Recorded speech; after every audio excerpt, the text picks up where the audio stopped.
हम डिस्कशन कर रहे हैं आधुनिक भारतीय इतिहास में राजा राम मोहन राय के बारे में।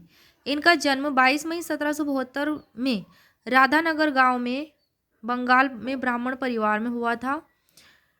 राजा राम मोहन राय के पिता का नाम था रमाकांत और माता का नाम था तारिणी देवी।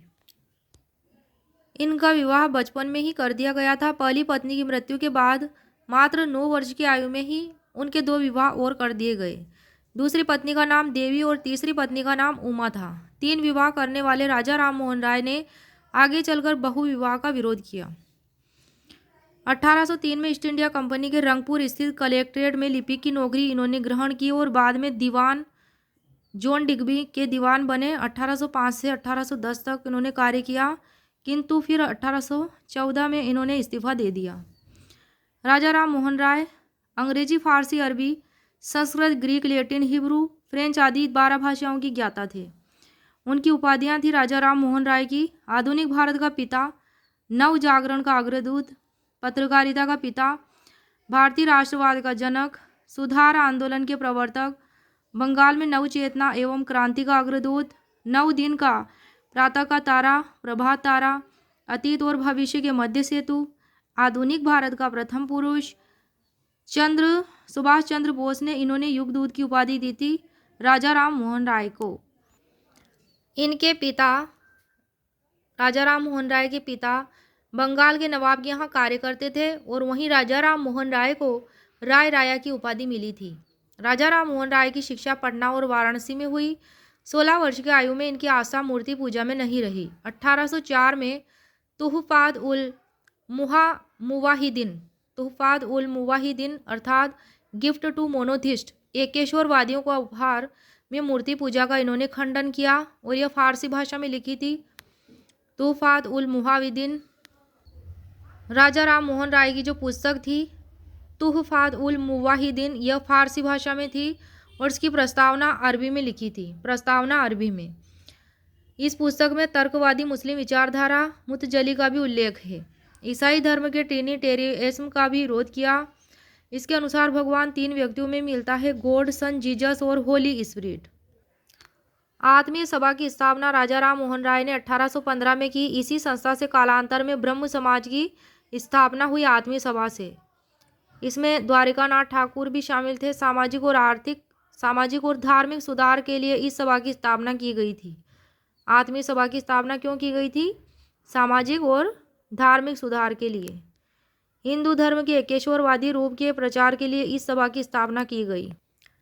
राजा राम मोहन राय ने मूर्ति पूजा पर शास्त्रार्थ में मद्रास के विद्वान सुब्रमण्यम शास्त्री को पराजित किया। उन्होंने वेद और 5 मुख्य उपनिषदों का बंगाली भाषा में अनुवाद किया। 1819 में राजा राम मोहन राय ने मूर्ति पूजा पर हुए शास्त्रार्थ में मद्रास के विद्वान सुब्रमण्यम शास्त्री को पराजित किया। Precept of Jesus the guide to peace and happiness 1820 में लिखी गई इनके द्वारा। यह पुस्तक उन्होंने प्रसन्न कुमार टैगोर के छद्म नाम से लिखी थी। तो ये precept of Jesus the guide to peace and happiness जो पुस्तक थी 1820 में जो प्रकाशित हुई थी, ये प्रसन्न कुमार टैगोर के छद्म नाम से लिखा करते थे राजा राम मोहन राय। इसमें न्यू टेस्टामेंट के नैतिक और दार्शनिक संदेशों को उसकी चमत्कारिक कहानियों से पृथक किया गया है। न्यू टेस्टामेंट के नैतिक और दार्शनिक संदेशों की प्रशंसा की और इसमें लिखी गई चमत्कारिक कहानियों की आलोचना की। इसका प्रकाशन 1823 में लंदन में जॉन डिग्बी के प्रयासों से किया गया। 1820 से 1823 तक 3 appeals to the Christian public की रचना इन्होंने की राजा राम मोहन राय ने। नेक्स्ट पॉइंट है 1823 में कलकत्ता यूनिटेरियन सोसाइटी एकेश्वर की स्थापना की द्वारकानाथ टैगोर और विलियम एडम के सहयोग से। किसके सहयोग से? द्वारकानाथ टैगोर और विलियम एडम के सहयोग से कलकत्ता यूनिटेरियन सोसाइटी की स्थापना 1823 में की। यूनिटेरियन चर्च से प्रार्थना करके लौटते वक्त ताराचंद्र चक्रवर्ती और चंद्रशेखर राव ने एक पृथक पूजा स्थल जो न तो हिंदू और न ही ईसाई हो की स्थापना पर चर्चा की। राजा राम मोहन राय ने अपनी मान्यताओं के अनुरूप हिंदू धर्म में सुधार लाने के उद्देश्य से 20 अगस्त 1828 में कलकत्ता में ब्रह्म समाज की स्थापना की। प्रारंभ में इसको ब्रह्म सभा कहा गया था, ब्रह्म समाज को। बाद में यह ब्रह्म समाज कहलाया और यह आत्मिक सभा का ही विकसित रूप था। 1829 ईस्वी में इसको ब्रह्म समाज कहा जाने लगा। ब्रह्म समाज के प्रथम मंत्री सचिव ताराचंद्र चक्रवर्ती थे। ब्रह्म समाज का स्वरूप भारतीय था और इसे अद्वैतवादी हिंदुओं की संस्था कहा जाता है। इस समाज के सिद्धांत और दृष्टिकोणों का मुख्य आधार था मानव विवेक, वेद और उपनिषद। राधाकांत देव ने ब्रह्म समाज का विरोध करने के लिए धर्म सभा का गठन किया था। ब्रह्म समाज के सिद्धांत, पहला है एकेश्वरवाद का समर्थन किया, दूसरा जीवात्मा अमर है, वह अपने कार्यों के लिए भगवान के सामने उत्तरदायी है, तीसरा पॉइंट है मनुष्य को अहिंसा को अपनाना चाहिए, चौथा है सभी मानव समान है। उद्देश्य है ब्रह्म समाज का उद्देश्य है हिंदू धर्म को रूढ़ियों अंधविश्वासों से मुक्त करके नवीन रूप प्रदान करना। दूसरा पॉइंट है मूर्ति पूजा, अवतारवाद, बहुदेववाद, पुरोहितवाद का खंडन किया, एकेश्वरवाद पर बल देना। राजा राम मोहन राय ने कहा कि किसी भी बनाई गई वस्तु को ईश्वर समझकर नहीं पूजना चाहिए और ना किसी पुस्तक या पुरुष को निर्वाण अथवा मोक्ष का एकमात्र साधन मानना चाहिए। राजा राम मोहन राय पाश्चात्य शिक्षा तथा अंग्रेजी भाषा के प्रबल समर्थक होने के साथ ही प्राचीन भारतीय साहित्य के प्रति भी निष्ठावान थे। वैज्ञानिक शिक्षा के महत्व के पक्ष का समर्थन करते हुए उन्होंने कहा कि यदि सरकार की यही नीति है कि देश को अंधकार में रखा जाए तो संस्कृत विद्या पद्धति से उत्तम लाभ होगा। उदारवादी पाश्चात्य शिक्षा से प्रभावित होकर राजा राम मोहन राय ने 1823 में लॉर्ड एमहर्स्ट को एक पत्र लिखा था। यदि अंग्रेजी संसद की यह इच्छा है कि भारत अंधकार में रहे तो संस्कृत शिक्षा से उत्तम कुछ नहीं हो सकता। हिंदू कॉलेज 1817 में कलकत्ता में डेविड हेयर की सहायता से स्थापित किया था। हिंदू कॉलेज राजा राम मोहन राय ने, जो 1800 ईस्वी में एक डच घड़ी साज के रूप में भारत आया था। कौन आया था? David Hare.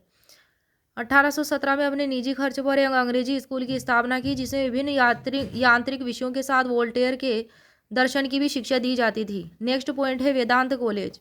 1825 में कलकत्ता में स्थापित किया वेदांत कॉलेज। राजा राम मोहन राय को पत्रकारिता का अग्रदूत माना जाता है। राजा राम मोहन राय ने बंगाल में संवाद कौमुदी फारसी भाषा में लिखी थी। कौन सी पुस्तक? संवाद कौमुदी। फारसी में मिरातुल अखबार 1822 में और हिंदी में बंगदूत 1829 में नामक समाचार पत्र निकाले। बंगाल में लिखा संवाद कौमुदी, फारसी में लिखा मिरातुल अखबार, हिंदी में बंगदूत। और इनके द्वारा निम्नलिखित समाचार पत्र प्रकाशित किए गए। पहला है संवाद कौमुदी, प्रज्ञा चंद्र, 1821 में प्रकाशित हुआ था यह, और साप्ताहिक पत्रिका था जो कलकत्ता से बांग्ला भाषा में प्रकाशित होती थी। किसी भी भारतीय द्वारा संचालित, संपादित, प्रकाशित प्रथम भारतीय समाचार पत्र था संवाद कौमुदी। चंद्रिका एक सुधारवादी पत्र था जिसमें सती प्रथा की समाप्ति के लिए अभियान चलाया गया था। यह समाचार पत्र 1822 में भवानी चरण बनर्जी के द्वारा शुरू किया गया था। भवानी चरण प्रारंभ में राजा राम मोहन राय की समाचार पत्रिका संवाद कौमुदी से जुड़े हुए थे, लेकिन बाद में मतभेद होने के कारण से अलग हो गए। इनके द्वारा राजा राम मोहन राय की सामाजिक तथा धार्मिक कार्यों की आलोचना की गई थी। दूसरा है मिरातुल अखबार, बुद्धि दर्पण। इसकी शुरुआत 12 अप्रैल, बुद्धि दर्पण कहा जाता है मिरातुल अखबार को। इसकी शुरुआत 12 अप्रैल 1822 में हुई थी। इसे 4 अप्रैल 1823 को बंद कर दिया गया था। इस समाचार पत्र को एडम्स के अनुज्ञप्ति नियम 1823 के तहत बंद किया गया था। यह समाचार पत्र फारसी भाषा में साप्ताहिक रूप से संपादित होता था, मतलब साप्ताहिक समाचार पत्र था मिरातुल अखबार। तीसरा था ब्रह्म निकल मैगजीन, 1821 से 1823 तक प्रकाशित हुआ। चौथा है बंगदूत, हिंदी भाषा में 1829 में। पांचवा है जामे जहानुमा, 1822 में उर्दू में प्रकाशित होता था। जामे जहानुमा पत्र का प्रकाशन 1822 में हरिदर दत्त के द्वारा कोलकाता से किया गया प्रकाशन, जो प्रथम उर्दू समाचार पत्र था। हरिहर दत्त पहले राजा राम मोहन राय की पत्रिका संवाद कौमुदी के संपादन से जुड़े हुए थे। वहीं भारतीय स्वतंत्रता आंदोलन का इतिहास लिखने वाले ताराचंद के अनुसार जामे जहानुमा तथा मिरातुल अखबार का प्रकाशन राजा राम मोहन राय ने किया। छठा है वेद मंदिर, वैदिक ज्ञान विज्ञान के अध्ययन हेतु इस पत्र का संचालन किया गया। सातवां पॉइंट है ए गिफ्ट टू मोनोथिस्टस। अपनी पहली पुस्तक तोहफात उल मुवाहिदीन में राजा राम मोहन राय ने बहुदेववाद के विरुद्ध और एकेश्वरवाद के समर्थन में ठोस तर्क दिए। फारसी में लिखी गई इस पुस्तक की प्रस्तावना अरबी भाषा में लिखी गई है। एकेश्वरवादियों को उपहार एक गिफ्ट टू मोनोथिस्ट नाम है तोहफात उल मुवाहिदीन का। राजा राम मोहन राय का साहित्यिक कार्य तोहफात उल मुवाहिदीन फारसी में 1804 में लिखी गई। वेदांत गाथा 1815 में। वेदांत सार के संक्षिप्तीकरण का अनुवाद 1816 में। केनो उपनिषद 1816 में। ईशोपनिषद 1816 में। कठोपनिषद 1817 में। हिंदू धर्म की रक्षा 1829 में। The precept of Jesus the guide to peace and happiness 1820 में। बंगाली व्याकरण 1826 में। द यूनिवर्सल रिलीजन 1829 में, भारतीय दर्शन का इतिहास 1829 में, गौड़ीय व्याकरण 1833 में। 1823 में स्पेनिश क्रांति सफल रही तो इन्होंने भोज देकर खुशी मनाई। समाचार पत्रों की आज़ादी के लिए 1823 ईस्वी में एडम्स के प्रेस अध्यादेश के विरोध में इन्होंने द्वारकानाथ टैगोर के साथ उच्चतम न्यायालय में अपील की। अपील खारिज होने पर प्रिवी काउंसिल में फिर से अपील की। राजा राम मोहन राय के अनुसार भारतीयों के पिछड़ेपन का सबसे प्रमुख कारण जाति प्रथा की कठोरता तथा स्त्रियों की अपमानजनक स्थिति है। स्त्रियों को हीन दशा से ऊपर उठाने के लिए 1822 में हिंदू उत्तराधिकार नियम के अनुसार महिलाओं के प्राचीन अधिकारों पर आधुनिक अतिक्रमण नामक एक पुस्तक की रचना की। उन्होंने मांग की कि स्त्रियों को संपत्ति में अधिकार मिले, स्त्रियों को शिक्षित किया जाए। उन्होंने विधवा विवाह को प्रारंभ करने, सती प्रथा को समाप्त करने, बहुपत्नी प्रथा तथा वेश्यावृत्ति को गैर कानूनी घोषित करने की मांग की थी।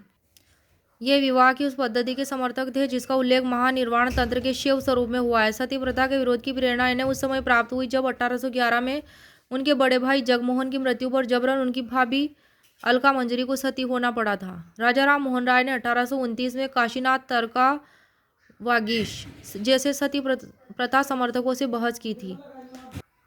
उन्होंने सती प्रथा के विरुद्ध आंदोलन को प्रारंभ किया। यह उनके सतत प्रयासों का ही परिणाम था कि governor general Lord William Bentinck ने 4 दिसंबर 1829 ईस्वी को नियम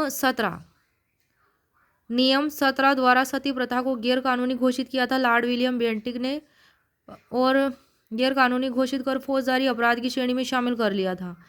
राधाकांत देव ने इस कानून के विरोध में और सती प्रथा के समर्थन में 1830 में धर्म सभा का गठन किया था। राजा राम मोहन राय ने ब्रिटिश भारतीय सेना के भारतीयकरण करने, कार्यपालिका और न्यायपालिका शक्ति के पृथक्करण, उच्च सेवाओं के भारतीयकरण की मांग की। मुगल बादशाह अकबर द्वितीय ने 1830 में इन्हें राजा की उपाधि दी और 1830 में तत्कालीन मुगल बादशाह अकबर द्वितीय के प्रतिनिधि के तौर पर राजा राम मोहन राय को इंग्लैंड भेजा गया। इंग्लैंड के सम्राट विलियम चतुर्थ के दरबार में भेजा गया। हाउस ऑफ कॉमन्स की प्रवर समिति ने उन्हें आमंत्रित किया लेकिन उन्हें सशरीर उपस्थित न होकर पत्राचार के माध्यम से कार्य किया। इस प्रकार वह ब्रिटिश संसद से परामर्श करने वाले प्रथम भारतीय थे। कौन थे? राजा राम मोहन राय। राजा राम मोहन राय पहले भारतीय थे जिन्होंने समुद्र पार करके यूरोप की धरती पर पांव रखा था। राजा राम मोहन राय किसानों के प्रबल हितैषी थे। उन्होंने कहा कि स्थायी बंदोबस्त को बनाए रखा जाए। उन्होंने करों की दर में कमी की जाए, सरकार को जितनी आय की क्षति हो उसकी आपूर्ति विलासितापूर्ण वस्तुओं पर अतिरिक्त कर लगाकर की जाए। राजा राम मोहन राय अंतर्राष्ट्रीयता के अनन्य पुजारी थे। 1821 में नेपल्स में क्रांति की विफलता पर वे इतने दुखी हुए कि उन्होंने उस दिन अपने सारे सार्वजनिक कार्यक्रमों को रद्द कर दिया। वहीं 1823 में स्पेनिश अमेरिकी क्रांति की सफलता पर इतने प्रसन्न हुए कि एक सार्वजनिक भोज तक दे डाला। उन्होंने आयरलैंड के जमींदारों द्वारा वहाँ के किसानों पर किए जाने वाले अत्याचारों की निंदा की। उन्होंने कचहरियों की सरकारी भाषा फारसी के स्थान पर अंग्रेजी करने की मांग की। ब्रिस्टल इंग्लैंड 27 सितंबर 1833 को ब्रिस्टल इंग्लैंड में मस्तिष्क के ज्वर से राजा राम मोहन राय की मृत्यु हो गई। उनकी समाधि आर्नोसवेल कब्रिस्तान ब्रिस्टल में है जिसका जीर्णोद्धार काला कॉन्ट्रैक्टर द्वारा किया गया। इस पर विग्रहराज चतुर्थ बिसलदेव द्वारा रचित हरिकेली नाटक के कुछ अंश अंकित हैं। यहीं पर मदन लाल धिंगरा की समाधि भी है। कहाँ पे? कब्रिस्तान में है, वेल कब्रिस्तान ब्रिस्टल में। और यहीं पर मदन लाल धिंगरा की समाधि है। करजन वाइली को 1909 में गोली मारी थी मदन लाल धिंगरा ने। सुभाष चंद्र बोस ने इन्हें युगदूत की उपाधि से सम्मानित किया था। राजा राम मोहन राय को रविन्द्रनाथ टैगोर के अनुसार राजा राम मोहन राय ने भारत में आधुनिक युग की शुरुआत की थी। ज्ञातव्य है कि 1830 में ब्रह्म समाज का प्रन्यासकरण पत्र लिखा गया। इसमें राजा राम मोहन राय ने अपनी मृत्यु के बाद अपने 2 शिष्यों महर्षि द्वारकानाथ टैगोर और पंडित रामचंद्र विद्या वागीश को ब्रह्म समाज का संचालक नियुक्त किया था। पंडित रामचंद्र विद्या वागीश को ब्रह्म समाज का इन्होंने संचालक नियुक्त किया था। इन्होंने 10 वर्षों तक ब्रह्म समाज का संचालन किया। ब्रह्म समाज को आधुनिक भारत में प्रथम मिशनरी आंदोलन कहा जाता है। राजा राम मोहन राय की जीवनी का लेखक था मेरी कारपेंटर। राजा राम मोहन राय की मृत्यु के पश्चात ब्रह्म समाज का संचालन द्वारकानाथ टैगोर के पुत्र देवेंद्र नाथ टैगोर ने 21 दिसंबर 1843 को ब्रह्म समाज की बागडोर अपने हाथों में ले ली थी। 20 सदस्यों के साथ इसे संभाला। फिर ब्रह्म समाज में नव प्राण का संचार और इसे ईश्वरवादी आंदोलन के रूप में प्रतिस्थापित करने का श्रेय देवेंद्र नाथ टैगोर को है।